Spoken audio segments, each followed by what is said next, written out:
When the Islamic warrior Saladin conquered the Crusaders and took control of Jerusalem, all right, he entered into an agreement that the Muslims would protect the Christian churches. And so he appointed two Muslim families.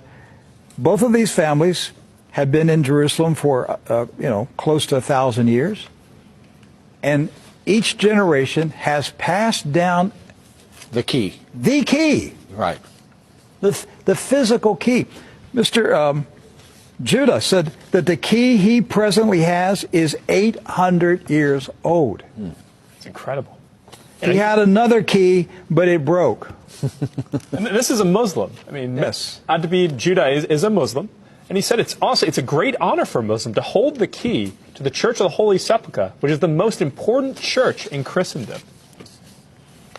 That's not disrespect. See, we don't hear this in America. We don't hear, because what we have been told is Christian Americans, you should hate Muslims, you should kill Muslims. Because they're going to tear down all the churches yes.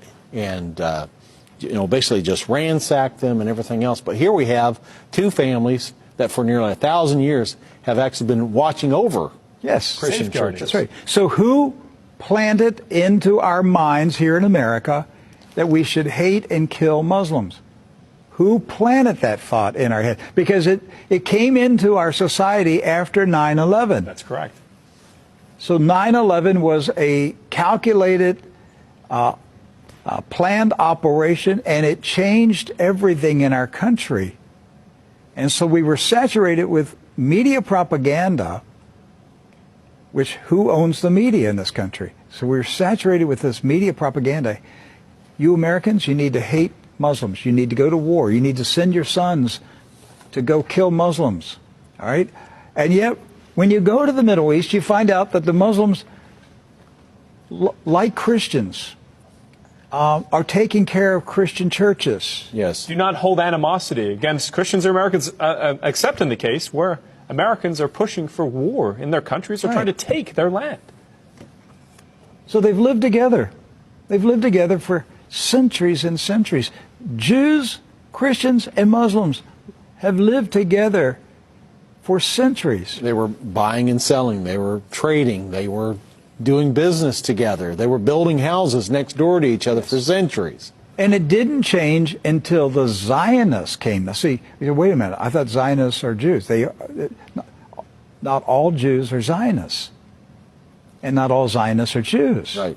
Zionism is a political movement. Yes. Right. It's an ideology. Yes. Not an ethnicity. And so when the Zionists came to Jerusalem and Palestine, basically in the 1920s and 30s and 40s, right, they came to agitate. They came to infiltrate. They came to seize control.